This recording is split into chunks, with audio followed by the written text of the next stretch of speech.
coulant, pas trop coulant? Pas trop, ouais. Pas Ces jours de marché à Crépy-en-Valois. Pour Stéphane Fromager, on a suffisamment parlé de la crise. Désormais, le sujet de conversation privilégié sur son stand, ce sont ses fromages. Mais tout va bien, on a des fromages au lait cru, c'est des fromages fermiers, je pense que les gens ont retour aux sources sur les producteurs. Ici, le début de la crise a laissé un souvenir douloureux. Crépy-en-Valois a été confiné 2 semaines avant le reste du pays.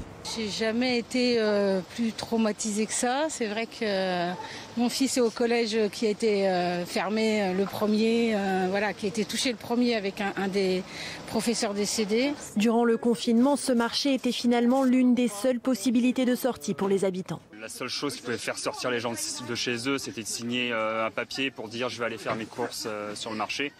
Donc effectivement, on a eu énormément de monde pendant le confinement. Là, ça s'est calmé un petit peu. Presque 6 mois après le début de la crise sanitaire, les élus souhaitent désormais tourner la page et soutenir l'activité de leur commune. Il faut arrêter de parler de Crépy comme premier cluster de France sur la Covid.